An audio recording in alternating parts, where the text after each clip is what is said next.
Josh, we're taking a peek on TSN2 right now, the court. It looks phenomenal. Yeah. Like, how does it look up close and personal? Better than I expected, to be honest. Like, I was pretty skeptical about, the in-season tournament in general, but certainly the courts. And I will say this, like, it's not, even initially, what stood out about it, and I'm not sure that this is a ringing endorsement necessarily, but it certainly wasn't as bad as some of the other ones around the league that are really, really bright and kind of hard on the eyes. But, yeah, in person it does look better. And if nothing else, listen, the NBA needed to do something to differentiate these games from regular season games because of the way that the tournament is structured and formatted. And this is one of my biggest criticisms of it, actually, is it's spread out right now on Tuesdays and Fridays over the course of like a month and a half. The point is, as you mentioned, some teams have already played 3 games before the Raptors are playing 1. The Grizzlies are already eliminated before the Raptors are playing their first game. So, yeah, they needed to do something to differentiate it. And, love it or hate it, these courts definitely set these games apart. Is it just the courts, Josh, or is there anything kind of interactive with the fans that is going to enhance the viewing experience with the stadium that kind of lets you know, like, hey, this is different than a regular season, this is the tournament, and we're just operating a little differently? Well, we'll find out. There's nothing that I'm aware of other than the courts and the jerseys.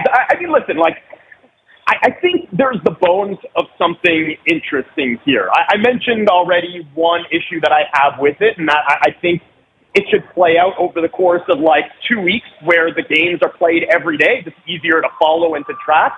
But here's the other issue that I have with it, and I'm interested to hear what you guys think about it as well, is I think the league needs to do a better job of connecting the player incentive and team incentive ultimately with something that the fans are going to be interested in. And I think that's sort of the point that you're making here as well, is what are the stakes for the fans? Because I can tell you this, the fans do not care if already rich professional athletes get slightly richer as a result of winning this thing. So I have a few ideas. One thing that I've heard a little bit is the winner gets an extra draft pick. And it's interesting, but it's certainly something that teams will care about, and probably fans as well. But I'm not sure that players are going to be clamoring to get their team an extra draft pick that they could theoretically use to replace them.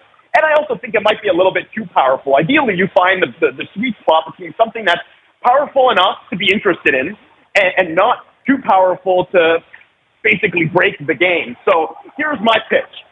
The winner of the in-season tournament, if you don't end up making the playoffs, you get an automatic playoff spot at the end of the season. If you win the tournament and you do end up making the playoffs, you get to choose your first-round opponent. And considering how much this league is built around drama and rivalry, think about all the drama and rivalry that will go into a team essentially choosing the team that they think that they can beat at the end of the season. I think that would be kind of fun and something to play for and something that fans will root for. Oh, I love that idea. I've always been a huge proponent of a playoff draft. I think it would be the coolest thing. Someone's going to do it at some point. You just got to have the stones to pull it off. And if it doesn't work, fine. It doesn't work, so be it. Next year, go back to the conventional way of doing it.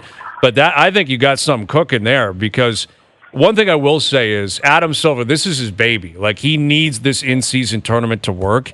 He is praying Boston wins, Denver wins. Like, it's a disaster if it's a brutal team that wins this, right, Josh? Like, if Detroit wins, it's basically the players are saying, this is so stupid and we don't care. It's so funny because I'm kind of rooting for the opposite, and maybe that's just like devil's advocate in me, but I would love it if an Orlando or Charlotte ended up winning this thing and hoisting the NBA Cup in Vegas in a few weeks. But I agree with you. The NBA is obviously very invested in this thing working, and whether it does or it doesn't this year, it's obviously here to stay, at least for a little bit. It's not going anywhere. I do think there is tinkering to be done here.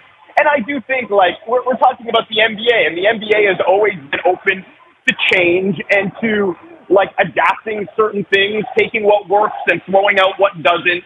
I compare them to, Major League Baseball for so many years, up until probably pretty recently.